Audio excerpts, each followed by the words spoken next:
Greetings everyone. It's my esteemed honor and pleasure to interview Mr. Uday Kumar, the founder and president of Way for Life. So, a small note about Way for Life. Way for Life is a NGO that is based out of Bangalore. It was established in the year 2017.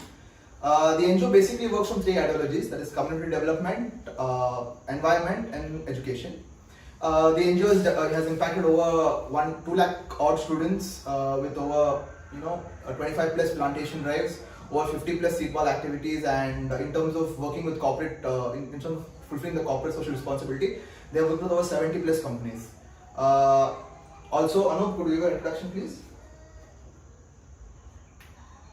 I can't hear you, Anup, you're muted. Sorry. Yeah. So, hello, I'm Anup Sharma and I'm actually transferred for 3 Okay. So here we have Uday with us. So thank you, Uday, for giving this interview to us. Thank you so much. Thank you so much, Andre. Okay. So the first thing first, could you tell us about yourself? So, my full name is Uday Kumar, and completely born, brought up, everything is in the Bangalore itself. And then in the year 2017, I can say, when we were in the college, we just got motivated with few things, and we started our own engine, and there is Way for Life. And from then, we are just here for the last 5 years, I can say, working on the sectors. About myself, done my engineering, and right now I'm pursuing my master's in social work, and it's going on so far. Apart from that, nothing much, because nothing. So, like they say, the engineers are the future of the world. We have people who are giving service to us. Uday, a small brief about the NGO, Uday. How does it started? What was your intention? How did it work? So if you take about Way for Life, as I said, it's been 5 years since we have been working. Initially, it was just hardly like 3 of us, and it's me and Latish Kumar and Nanda. So all 3 of us are the one who really started with the NGO. And then post which, I think after that, soon after that, we were completely into many things. What was happening with a lot of stuff. Then we started to do the volunteer registration drive, and post which we have right now almost 8,000 plus volunteers in different cities who is working for causes. And we run in most of the cases an autonomous way. In the sense, every city, we give them the permission, and they run their own NGO with our permission in their own city by doing like many stuff. Oh. Anup, do you have any questions? Yeah. So, as the thing is, spread across the various so how is the how do you So every city has its own, like though we are spread across in the different cities, if you take Chennai, Hyderabad, Mumbai, Delhi and other cities, every city has one particular coordinator, like only from our side, who directly interacts with us, directly with us. And that person is the one who will identify the problem in those cities. If you take, in Tamil Nadu, it's a different scenario, like there we can't do any kind of wall paintings, because the black sport, they have their own policies. But in Bangalore, we can do that. Clearathon, Swachh Bharat Mission, we can do it. So every city, the local city heights can understand what exactly is the problem that they are having, and so we'll identify those kind of cities and those problems. The person will reach out to us, and once he reaches out to us, what we will do is we will allocate a certain budget and we'll allocate the teams. Like as I said, 8,000 volunteers. Now all the 8,000 are spread across in different cities. So he will have a set of volunteers. Then he will start doing that. What's up with the name, Uday? How Way for Life? What came up with the name? Initially, like as we said, it was not really like planned. Way for Life was not really the plan. As we said, it's part of one sentence. Way for Life is just the last 3 words of the sentence of the initial thought. For every beginning, there is always a beautiful, and for every beautiful life, there is a way for life. So that's how the whole thing used to happen. And we had like more than like 10 sentences which used to happen, which ends with a way for life. And we just took the last 3 words and formed the Way for Life castle. And not only that, each and every color has a different meaning. Where red is nothing but the security, and another red is nothing but boldness, and blue is a kindness, so yellow is a passion. So every color in the logo also has its own set of meaning in the name. Hello?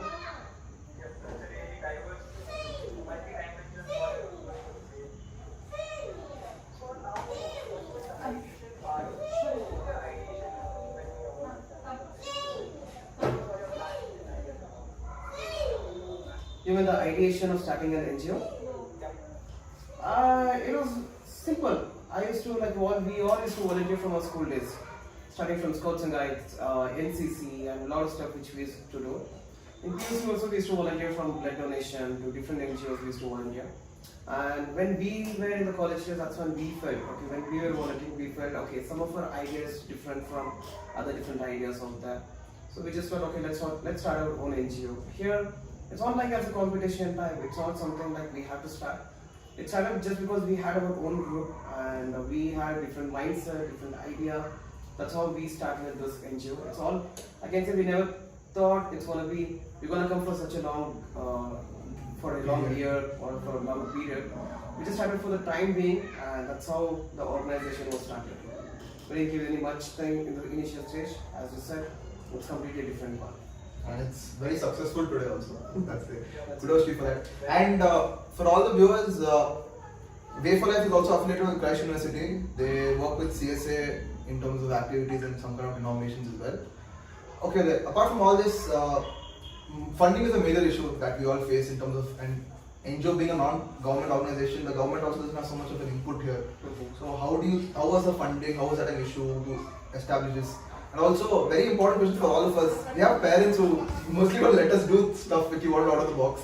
How did you convince them what was going on there and all that?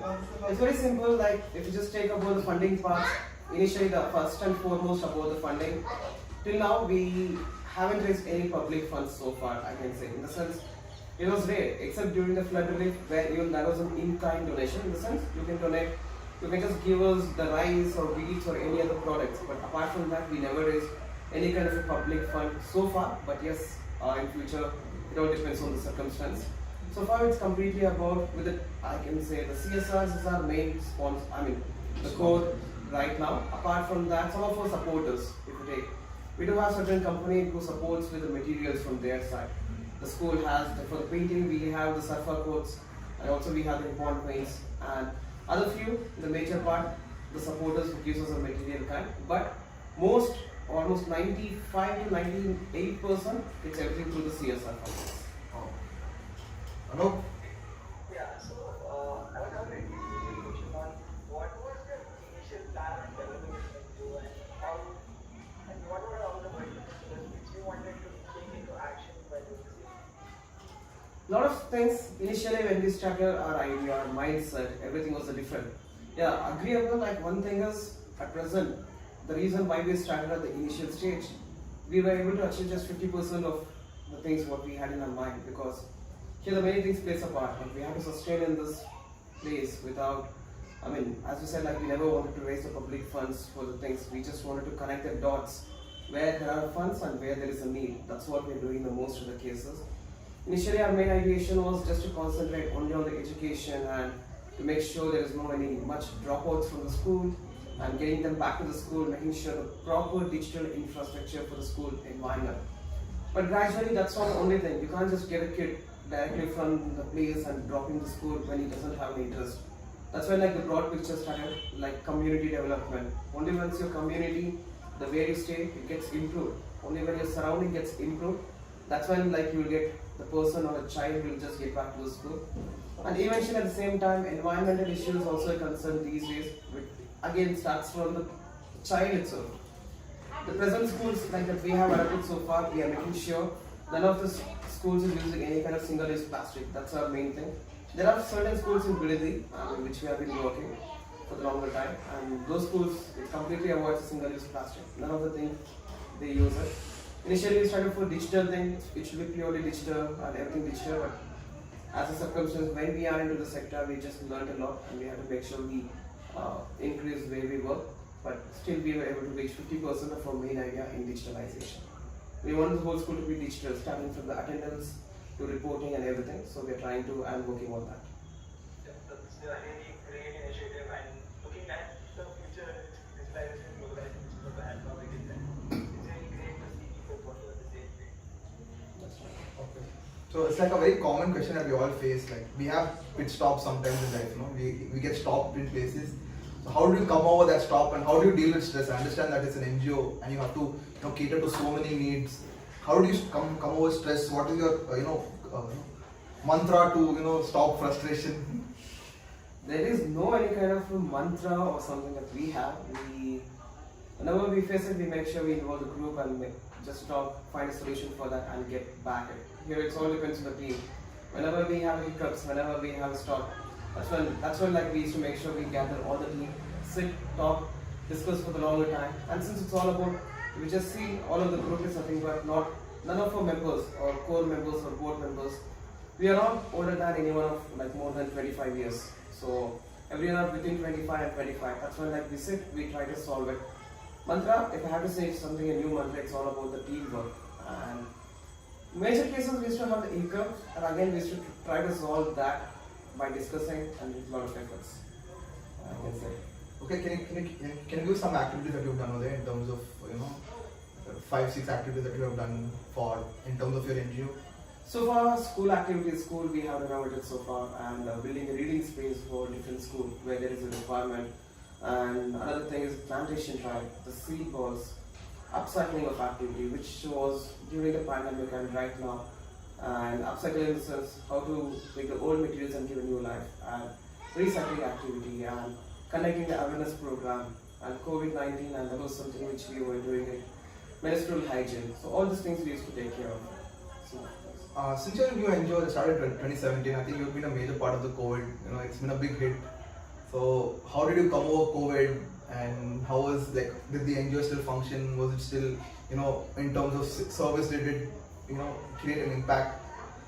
That's the good one, in fact. So starting in the 2017, and by the time we reached the COVID, it was just an initial stage where we hardly received one or two clients, and I mean the CSR partners who were supporting. And COVID was a big hit. None of the things, we had to sit in the place for 2 to 3 months initially with no idea. With government too, they didn't have any idea. But soon after that, COVID was a time where we were not staying at home. None of us were staying at home. We made sure we worked with the government. So we tied up with the government of Karnataka. We were working in the control room, where we used to receive the calls and see what exactly is happening, bed allocation, blood requirement, making sure the patient gets the blood, blood as well as the bed, and then getting the medicines and all the medicines reaching on time, ambulance arrangements, making sure tracking every detail. So we were literally working in the social media department as well, also in the DIPR, which is Department of Public Relations of Government of Karnataka. So we were working there, and all these things was taking place during the COVID time. So we never had a stop even during the COVID. We had a stop for ourselves, but for ideation what we have. But COVID was an emergency call and we went. And that is the time where we had a lot of colleges, like you said.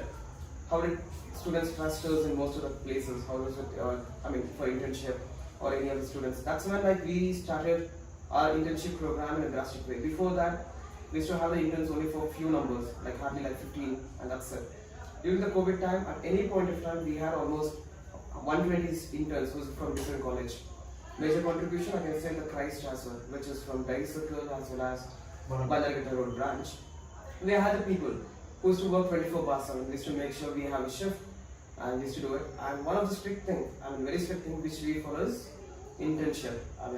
We hire the people only when it's required and only the right people. Even though if you come for 10 members, we feel only 3 is good, we just hire the 3 and remaining 10 is different. So with the help of them, we were able to come out of the COVID, and most of the students were supposed to work only for a few hours, they ended up working for a few months. So that was the thing. Post-COVID was a different thing. By the time of COVID, we used to literally working with the government, and we never stayed in the place. That is how we, rather than survive, that's how we serve, I can say. Okay, Anup? Yeah. So, looking at all this, sounds like a financial serious work. You have a lot of finance coming in, going out, and as an NGO, your accountability also has to be clear with the government. So, how do you intend on handling all your finances, and how comes in money goes out? So again, all the financial thing is to happen only through the online mode, no cash. Since we have to do the online, we used to make sure we have an auditor who's to monitor all the accounts, the inflow and outflow, that is for the whole account. That's one. Excuse me.